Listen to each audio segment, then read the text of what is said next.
أعوذ بالله من الشيطان الرجيم. بسم الله الرحمن الرحيم.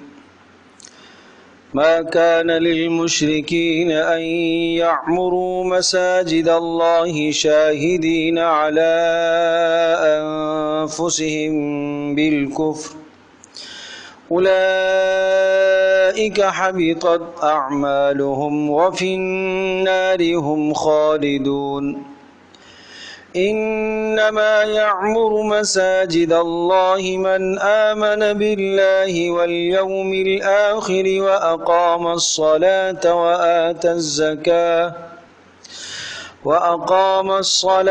وآتى الزكاة ولم يخش إلا الله فعسى أولئك أن يكونوا من المهتدين. أجعلتم سقاية الحاج وعمارة المسجد الحرام كمن آمن بالله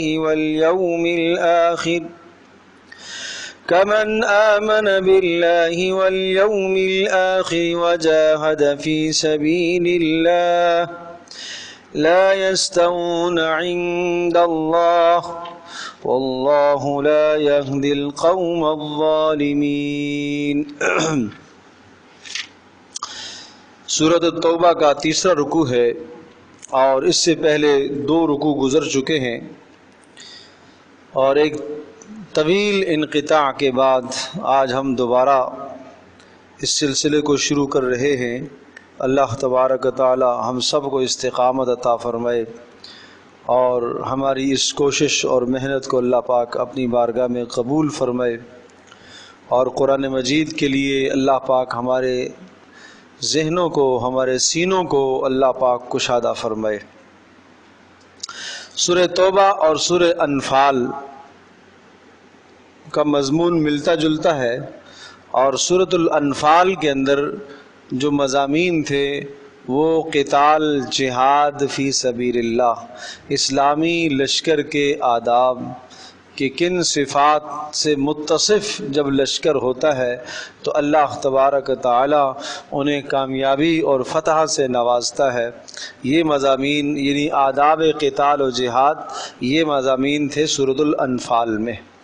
اور سورۃ التوبہ میں جب آپ کو اقتدار حاصل ہو گیا تو اس کے بعد وہ لوگ جو کافر ہیں ان کے ساتھ آپ کا رویہ کیسے ہونا چاہیے، ان کو کس طرح سے آپ امن دیں گے، اور کیا کیا آپ کے ان کے ساتھ معاہدے ہوں گے، یہ تفصیل یہ سورۃ التوبہ میں ہے.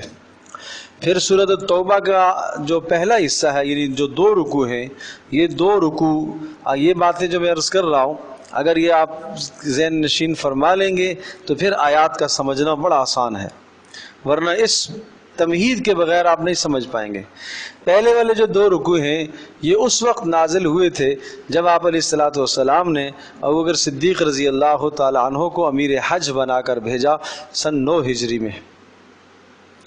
تو حضرت علی رضی اللہ تعالی عنہ کو یہ پیغام دیا تھا کہ آپ وہاں جا کے اعلان کریں کہ مشرکین سے ہمارے جتنے بھی معاہدے تھے اور وہ سب کے سب معاہدے سب ختم ہیں، اور جو معاہدے غیر مدت تک تھے تو 4 ماہ کی اس میں ان کو مہلت ہے، 4 ماہ تک وہ اپنا انتظام کر لیں یا یہ ہے کہ وہ مکہ چھوڑ دیں. اب یہاں مکہ اور بیت اللہ کے اندر شرک اور کفر کو برداشت نہیں کیا جائے گا، اب اسلام کا غلبہ ہوگا، اور آج کے بعد کوئی شخص بیت اللہ کا طواف ننگے ہو کے نہیں کرے گا، اور کوئی مشرک آج کے بعد بیت اللہ کے اندر داخل نہیں ہوگا، کوئی کافر بیت اللہ میں داخل نہیں ہوگا. یہ سب اعلانات ہوئے تھے حضرت ابوبکر صدیق رضی اللہ تعالیٰ عنہ کو جب آپ علیہ الصلوۃ والسلام نے امیر حج بنا کر بھیجا. اس سال آپ خود تشریف نہیں لے گئے تھے، یہ 9 ہجری کی بات ہے. جب وہ چلے گئے راستے میں تھے، پیچھے سے حضرت علی رضی اللہ تعالیٰ عنہ کو آپ نے بھیجا اور ان کو یہ تحریر دی کہ یہ اعلان آپ نے وہاں پر مکہ میں پڑھ کے سنانے ہیں. تو یہ جو پہلے 2 رکوع ہے یہ سارے اسی مضمون پر مشتمل ہے. لہذا کہا گیا براءۃ من اللہ ورسولہ، اللہ اور اس کے رسول کی طرف سے صاف صاف اعلان برات ہے، ہمارے تمہارے درمیان جتنے معاہدے تھے ختم. اور اس کے بعد یہ جو اگلے دو رکوع ہے نا، ما کان للمشرکین ان یعمروا مساجد اللہ شاہدین علی انفسہم بالکفر، یہ اس وقت کی بات ہے۔ یہ جو مضامین ہیں یہ آپ یوں سمجھیے کہ جب مکہ فتح ہو رہا تھا اور مکہ کے فتح ہونے کی تیاریاں ہو رہی تھی کہ اب اللہ تبارک تعالی رسول اکرم صلی اللہ علیہ وسلم کو فاتحانہ انداز میں مکہ میں داخل کرے گا۔ جب آپ مکہ میں داخل ہوں گے تو دو صورتیں ہو سکتی ہیں۔ ایک صورت یہ ہے کہ مکہ والے سارے کے سارے ہتھیار ڈال دیں اور کسی قسم کی کوئی لڑائی اور جنگ اور جدل نہ ہو اور مکہ اسلام کے ہاتھ میں آ جائے، مسلمانوں کے ہاتھ میں آ جائے اور مکہ والے سب کے سب سر نگو ہو جائیں۔ ایک یہ بھی احتمال ہو سکتا ہے، اور دوسرا احتمال یہ بھی ہے کہ مشرکین ہیں، قریش ہیں، اور وہ لڑنے میں اس سے پہلے جنگ بدر کا معرکہ ان کے ساتھ ہو چکا ہے، احد کا معرکہ ہو چکا ہے، خندق کا معرکہ ہو چکا ہے، حدیبیہ کے موقع پر انہوں نے آپ علیہ الصلوۃ والسلام کو مکہ میں داخل نہیں ہونے دیا، تو یقیناً کوئی مزاحمت بھی کر سکتے ہیں۔ اگرچہ رسول اکرم صلی اللہ علیہ وسلم اور آپ کے جان نثاران کا بہت بڑا ایک لشکر ہے، لیکن اس کے باوجود بھی مزاحمت ہو سکتی ہے، لڑائی کی نوبت آ سکتی ہے۔ اب سوال یہ آیا کہ اگر لڑائی کی نوبت آ گئی تو کیا ہوگا؟ اس لیے پہلی بات تو یہ ہے کہ لڑائی کی اگر نوبت آئی تو مکہ مکرمہ حرم وہ خود قابل احترام جگہ ہے، وہاں تو لڑائی نہیں ہونی چاہیے۔ یہ مسلمانوں کے ذہنوں میں یہ سوال پیدا ہو رہے ہیں کہ وہاں لڑائی ہم کیسے کریں گے، ہم تلوار کیسے اٹھائیں گے، بیت اللہ کے سامنے ہم کیسے لڑیں گے۔ نمبر دو، جن لوگوں سے ہم لڑنے کے لیے جا رہے ہیں وہ لوگ ہیں کہ جو بیت اللہ کے متولی بھی ہیں اور وہ حاجیوں کو پانی بھی پلاتے ہیں۔ گو کہ مسلمان نہ صحیح نہیں مسلمان ہوئے، لیکن یہ چند ان کے اندر اچھی عادات بھی ہیں۔ بیت اللہ کی تعمیر کرتے ہیں، مسلمانوں کو حاجیوں کو پانی پلاتے ہیں، یہ بڑے بڑے کام ہیں، تو کیسے ہو سکتا ہے؟ تو اس قسم کے مختلف سوالات۔ پھر ایک سوال یہ کہ اچھا ان میں سے ایسے بھی تو لوگ ہیں جو ہمارے قرابت دار ہیں، ہم اپنے ہاتھوں سے اپنے قرابت داروں کو کیسے قتل کریں گے؟ اس لیے کہ جو مسلمان ہو کے مدینہ طیبہ آگے، اور ان میں سے کتنے ایسے تھے جن کے اقربا اعزا مکہ میں ہی تھے اور وہ مسلمان نہیں ہوئے۔ تو ایک سوال یہ دل میں آتا تھا کہ ہم کس طرح سے ان کے خلاف تلوار اٹھائیں گے اور کیسے ہم ان کو قتل کریں گے۔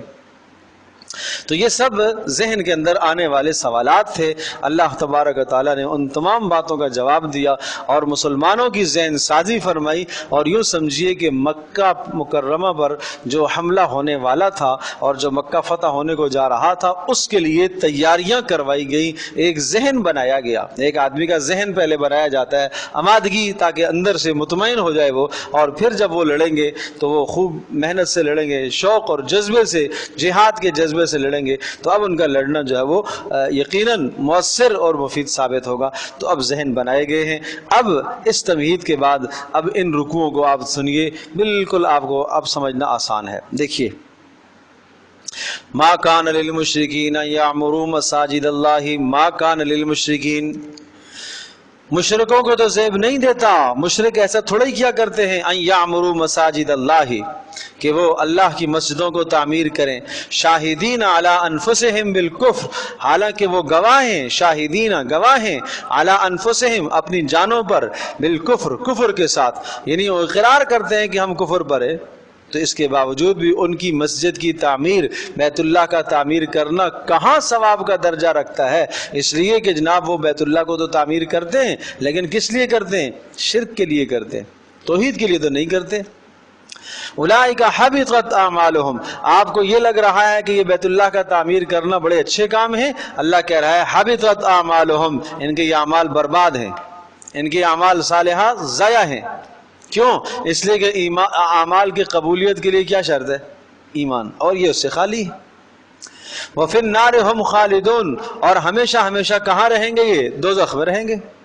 انما یعمر مساجد اللہ من آمنا، ہاں مسجدوں کو تعمیر کرنے کا حق صرف ان کو ہے، انما بے شک طے شدہ بات ہے، صرف اور صرف یعمر مساجد اللہ، مسجدوں کو تعمیر وہی کر سکتے ہیں۔ تعمیر سے دونوں تعمیریں مراد ہیں، ظاہری تعمیر بھی مراد ہے، باطنی تعمیر بھی۔ ظاہری تعمیر سے مسجد کا بنانا، عمارت کا کھڑا کرنا، اور باطنی تعمیر سے مراد مسجد کو آباد کرنا ہے۔ بے شک مسجدوں کو وہی تعمیر کر سکتے ہیں من آمن باللہ والیوم الآخر، جو اللہ پر ایمان رکھتے ہیں اور آخرت کے دن پر ایمان رکھتے ہیں، وَأَقَامَ الصَّلَاةَ اور نماز کو قائم کرتے ہیں، وَآتَ الزَّكَاةَ اور زکوٰۃ کو ادا کرتے ہیں۔ اقام الصلاۃ سے مراد عبادات بدنیہ سب کی سب اس میں آ گئی، اور آت الزکوٰۃ سے مراد عبادات مالیہ ساری کی ساری آ گئی۔ وَلَمْ يَخْشَ إِلَّا اللَّهَ اور وہ اللہ کے سوا کسی سے نہیں ڈرتے، وہ اللہ کے سوا کسی سے نہیں ڈرتے۔ تو مسجد کو جو تعمیر کرتے ہیں کیا کیا باتیں ہیں؟ اللہ پر ایمان، آخرت پر ایمان، نماز کا قیام، زکوٰۃ کا ادا کرنا، اور ڈر اللہ کے سوا کسی کا نہ۔ اب یہ کوئی بتائے وَلَمْ يَخْشَ إِلَّا اللَّهَ اللہ کے سوا کسی اور سے نہیں ڈرتے، اس جملے کا یہاں کیا مقصد ہے؟ غور کرو۔ کیا جو آدمی جس کو ڈر لگتا ہو کسی اور سے، وہ مسجد نہیں تعمیر کر سکتا؟ سوچو ہے جی؟ نہیں۔ اور اب اس مضمون کو آپ ذہن میں رکھیں نا کہ یہ کیا ذہن سازی کی جا رہی ہے؟ بولو کیا ذہن سازی کی جا رہی تھی؟ مکہ فتح کی ذہن سازی کی جا رہی ہے نا۔ تو کہا کہ آپ دل میں یہ خوف رکھیں گے کہ لوگ ملامت کریں گے کہ اپنوں کو مار رہے ہیں۔ وَلَمْ يَخْشَ إِلَّا اللَّهَ یہ اللہ کے سوا کسی کا نہیں ڈر رکھتے، صرف اللہ پاک کے معاملے میں کسی کی ملامت کا کوئی ڈر نہیں ہونا چاہیے ان کو، یہ ہے اصل بات۔ وَلَمْ يَخْشَ إِلَّا اللَّهَ کسی کی ملامت کی پرواہ نہیں کرتے۔ جو لوگ کہتے ہیں کہنے دو، مجھے یہ کام کرنا ہے، بس مجھے اللہ کے گھر کو آباد کرنا ہے، مجھے مسجد کو تعمیر کرنا ہے، مجھے اللہ کے گھر کو آباد کرنا ہے، جو کوئی ملامت کرتا رہے، کہتا رہے، بولتا رہے، اس کی پرواہ ان کو نہیں ہوتی، اس لیے کہ یہ کام کس لیے کر رہے ہیں؟ اللہ کی رضا کے لیے۔ ایک آدمی نماز پڑھ رہا ہے، اچھا جی نماز پڑھ رہا ہوں، ایک آدمی آ گیا، آ کے ملامت کرنے لگ گیا، بھئی یہ تم لوگ کیا کر رہے ہو، کیوں نماز پڑھ رہے ہو، نہیں پڑھنی چاہیے۔ دوسرے نے ملامت کی، تیسرے نے ملامت کی، چوتھے نے ملامت کی، تو جس آدمی کا ایمان کمزور ہوگا وہ کیا کرے گا؟ چھوڑ دے گا۔ چلو یہ نہیں سمجھتے ہیں تو یہ سمجھ لیں، سفر میں ہیں جی، سفر میں ہم لوگ، اور دوران سفر ایک آدمی ٹرین کے اندر نماز کا اہتمام کرتا ہے، کرنا چاہیے۔ اگر ایک آدمی آ کے ملامت کرتا ہے، بھائی یہ تم نے کیا جگہ مشغول کر کے رکھی ہوئی ہے، راستہ تو نے بلاک کیا ہوا ہے، دوسرے نے آ کے اس کو یہ ملامت کی، تیسرے نے آ کے یہی ملامت کی، چوتھے نے آ کے ملامت کی، عصر کی نماز نہیں پڑھے گا، پھر چھوڑو یار اتر کے پڑھ لیں گے۔ وہ بھی یہ کہہ رہا ہے بھائی اتر کے پڑھ لو، وہ بھی یہ کہہ رہا ہے بھائی بعد میں پڑھ لینا، تو وہ بعد میں پڑھ لیں گے۔ لیکن جس شخص کے دل میں اللہ کا ڈر ہوتا ہے وہ یہ کہے گا ساری دنیا ملامت کرتی رہے، مجھے یہ فرض ادا کرنا ہے۔ اس کو ڈر نہیں ہوتا، اس کو ڈر نہیں ہوتا۔ یہ تو ایک پالیسی ہے کہ آپ جھوٹ کو، آپ غلط کو ایسا پھیلاؤ، ایسا پھیلاؤ، ایسا پروپیگنڈا کرو نا۔ وہ کہتے ہیں، ایک مثل مشہور ہے، ایک آدمی نے جناب بکرا خریدا کہیں قربانی کے لیے نا، تو وہ 3 ٹھگ مل گئے، لٹیرے، تو انہوں نے کہا کہ آج ہمیں اس کا بکرا اس سے چھینتے ہیں۔ تو جناب وہ ایک بستی سے جب وہ گزرا تو ایک ٹھگ ایک کنارے پہ بیٹھا ہوا، ارے صاحب جی کتا کتنے کا خریدا آپ نے؟ تو اس نے کہا بھائی تمہارا دماغ خراب ہے، یہ کتا ہے، یہ تو بکرا میں لے گیا ہوں۔ نہیں نہیں سر جی آپ کے لیے تو بکرا ہے تو کتا ہی نا۔ اچھا، تو بہرحال اس نے اس کو برا بلا کہا، آگے چل گیا۔ آگے ایک اور بیٹھا ہوا تھا، آپس میں مشورہ کر کے بیٹھے تھے، تو وہاں جب بستی میں گزرنے لگا تو کتے 2-4 بھونکنے لگے، تو کہا صاحب جی مبارک ہو، کتا کتنے کا خریدا آپ نے؟ بڑی اچھی نسل کا کتا ہے۔ پھر کہتا پاگل ہو گئے، یہ کتا ہے تو بکرا لے کے آیا ہوں۔ کہا یہ دیکھا نہیں ہے کہ کتے بھونک رہے ہیں؟ کتے کس کو دیکھ کے بھونکتے؟ کتے کو دیکھ کے بھونکتے، کتے ہی تو بھونک رہے ہیں۔ تو تھوڑا سا اس کے ذہن میں کوئی تردد ہو گیا کہ شاید مجھے کسی نے لوٹ لیا ہے اور مجھے کسی نے جناب وہ کتا دے دیا ہے بکرے کے نام سے۔ اور پھر آگے جب گیا تو تیسرا ٹھگ بیٹھا ہوا تھا، اس نے بڑے دلائل سے ثابت کیا کہ سر یہ تو کتا ہے، بڑی اچھی نسل کا ہے، یہ ہے وہ ہے فلاں ہے، کہاں سے آپ نے خریدا، یہ وہ بڑی باتیں اس نے کی۔ آپ میرے ساتھ چلیں. اس نے کہا نہیں میں بکرا خرید کے لاؤں. کس نے آپ کو بکرا کہہ کے دیا ہے؟ میرے ساتھ چلے، میں اس کی جناب پٹائی کروں گا، ماروں گا اس کو، یہ ہے اس کے خلاف کیس کریں گے. اب اس نے سوچا بھائی کون اتنا دور میں جائے، چھوڑ دیا، کتا ہے چھوڑو بھائی. تو وہ اس ٹھگ نے پکڑا اور تینوں نے پھر مل ملا کے کھایا اس کو. تو کہتے ہیں اس طرح سے نا پھر دلائل، جھوٹ کے لیے دلائل، غلط باتوں کے لیے دلائل، وہ اتنے دلائل کے سفید کو سیاہ کر دے اور سیاہ کو سفید کر دے. تو میرے عزیز دوستوں اور بزرگوں، ماؤں بہنوں، ہمیشہ یاد رکھو، ہمیشہ یاد رکھو، اگر آپ ٹھیک ہیں، حق بات پر ہیں، تو پھر آپ ڈٹ جائیں. پھر سارا جہان مخالف ہو جائے، پھر آپ پرواہ نہ کرو. آپ پہلے یہ طے کریں کہ میں صحیح کر رہا ہوں. یہ قانون، ضابطہ اور اصول زندگی ہے آپ کا. اگر آدمی دوسروں سے اس طرح سے پریشر میں آ گیا، شریعت کے علاوہ کی باتیں بھی عرض کر رہا ہوں، اگر ایک سوچ کے دماغ لڑا کر محنت کے ساتھ اللہ سے مانگ کر آپ نے ایک کام شروع کیا، ایک حاسد ادھر سے آیا اس نے جملہ کسا، دوسرا ادھر سے آیا اس نے جملہ کسا، تیسرا ادھر سے آیا ادھر سے، آپ کا حوصلہ ٹوٹے گا نہیں. لیکن آپ حوصلہ اپنے بلند رکھیں کام کے لیے. مجھے آپ یہ بتاؤ، پیارے پیغمبر صلی اللہ علیہ وسلم نے جس ماحول میں کام شروع کیا، کیا حال تھا وہاں کا؟ وہاں توحید کا نام لینا تو جرم تھا. وہاں توحید کا نام لینا اپنے آپ کو موت کے سامنے پیش کرنا تھا. کتنے خطرناک معاملات تھے. لیکن رسول پاک صلی اللہ علیہ وسلم کے پائے استقامت میں ذرا بھی لغزش نہیں آئی. آپ بڑھتے چلے گئے، بڑھتے چلے گئے، یہاں تک بھی حد کر دی مشرکین نے. دیکھو نا، کام کو روکنے کے لیے کیا کیا کیا. پہلے سمجھا بابا نہیں کرو، یہ کیا تم نے کام شروع کر دیا، آبا و اجداد میں سے کسی نے نہیں کیا تھا یہ پہلے یوں سمجھا. ایک طریقہ یہ تھا، یہاں سے بات نہیں بنی. دوسرا حربہ استعمال کیا، مجنون ہے، پاگل ہے، دیوانہ ہے. یہ باتیں اس کو کہیں گے تو شاید یہ ٹھنڈا پڑ جائے گا کہ نہیں بھائی میری ایک عزت تھی علاقے کے اندر، اب تو لوگ مجھے مجنون کہنے لگ گئے، پاگل کہنے لگ گئے، چلو چھوڑ دو اس چیز کو. نہیں، آپ کا کام اور بڑھنے لگ گیا، آپ کی محنت اور تیز ہو گئی. پھر تیسرا ہدف آیا، کیا کرنا شروع کر دیا؟ اب مخالفت، مارنا، پیٹنا، سزا دینا. یہ مکہ کے اندر یہ سارے حالات نہیں پیش آئے کہ شاید یہ باز آ جائے، اس سے باز آ جائے گا؟ نہیں باز آئے. آپ کا کام اور بڑھتا چلا گیا، اور بڑھتا چلا گیا. پھر گھر پر حملے، عزت پر حملے، ازواج مطہرات کے لیے بےہودہ لفظ، عائشہ رضی اللہ تعالی عنہا پر عزت کے حملے. یہ سب پروپیگنڈے کس لیے ہوتے ہیں؟ کام سے پیچھے کرنے کے لیے، کام سے روکنے کے لیے. لیکن وَلَمْ يَخْشَ إِلَّا اللَّهُ، وَلَمْ يَخْشَ إِلَّا اللَّهُ، بس اس کو اپنے دل پر نوٹ کر لو. وَلَمْ يَخْشَ إِلَّا اللَّهُ، کہ جو شخص کام کرنے والا ہوتا ہے اس کو کسی کی ملامت کی کوئی پرواہ نہیں ہوتی.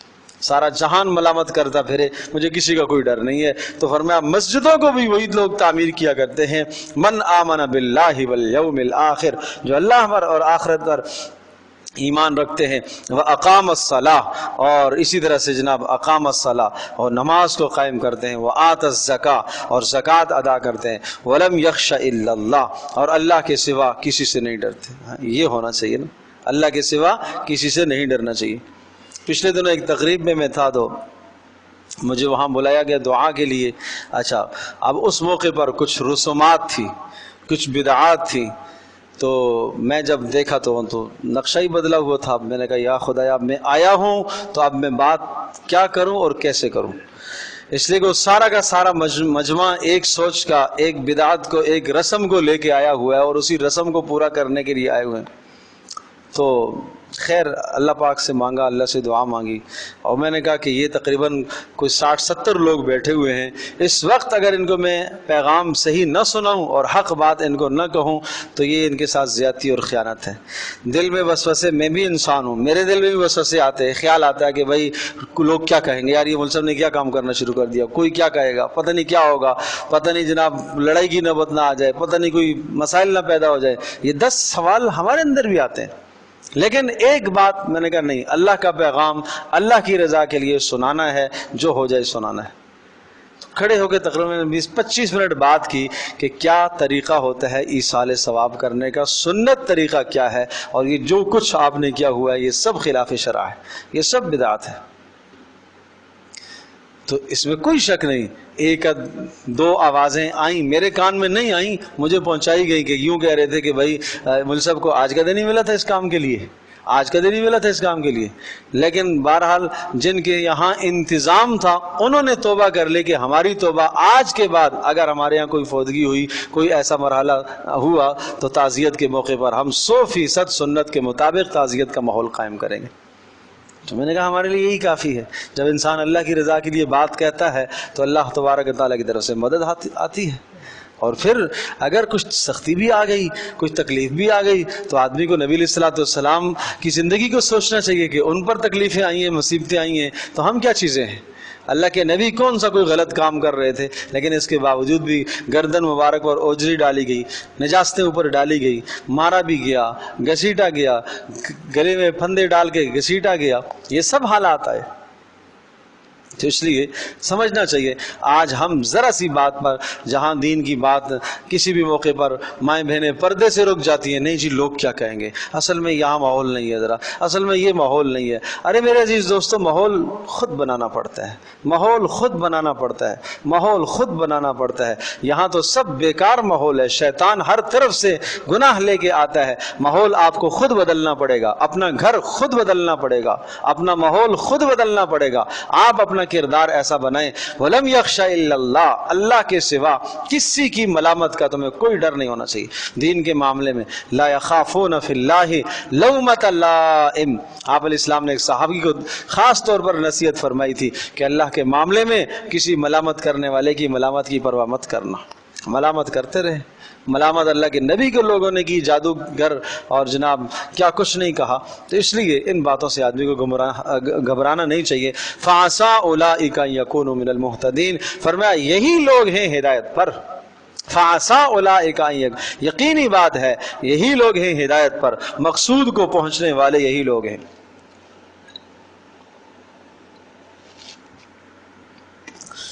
اب بات صاف ہو گئی جی، مسجدوں کو تعمیر کرنے کا حق کس کو ہے جن میں یہ صفات ہے، یہ حقیقت میں مسجدوں کو تعمیر کرتے ہیں۔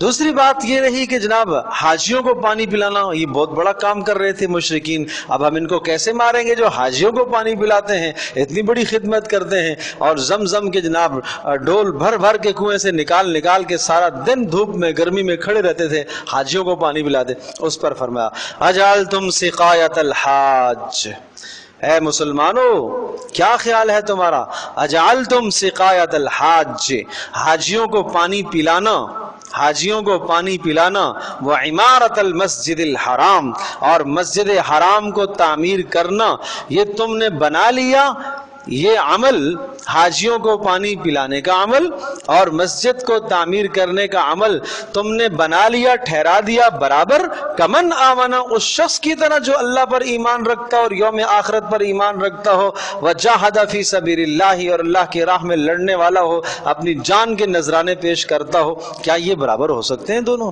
یعنی مشرکین کو تم نے مسلمانوں کے برابر لا کر کھڑا کر دیا کہ وہ ٹھیک ہے جی بڑا اچھا کام کرتے ہیں، حاجیوں کو پانی پلاتے ہیں اور مسجد کی تعمیر کرتے ہیں، لہٰذا ہم ان پر ہاتھ نہیں اٹھائیں گے، نہیں اٹھانا چاہیے۔ تو کہا بھلا یہ بتاؤ، یہ لوگ جنہوں نے بیت اللہ کو تعمیر کیا، حاجیوں کو پانی پیا، کیا ان کا عمل ان مسلمانوں کی طرح ہو سکتا ہے جنہوں نے مکہ چھوڑا اور ہجرت کی اور رسول پاک صلی اللہ علیہ وسلم کا ساتھ دیا اور اللہ کے ہر حکم پر لبیک کہا، مر مٹنے کے لیے تیار رہے؟ کیا یہ دونوں برابر ہو سکتے ہیں؟ لا یستوون عند اللہ، اللہ کے ہاں تو دونوں برابر نہیں ہیں۔ تم برابر کر رہے ہو تو کرو، اللہ کے ہاں دونوں برابر نہیں ہیں۔ فاللہ لا یہدی القوم الظالمین، اور یاد رکھیے گا اللہ ظالموں کو ہدایت نہیں دیا کرتا۔ یہاں ظالم سے مراد مشرک ہے، اللہ مشرکوں کو کبھی رہنمائی نہیں دیا کرتا، ان کو صحیح بات کی رہنمائی نہیں ہوتی، وہ غلط راستے پر چلتے۔ پھر ایک اور بات، الذین آمنوا، اور یہ وہ لوگ جو ایمان لائے،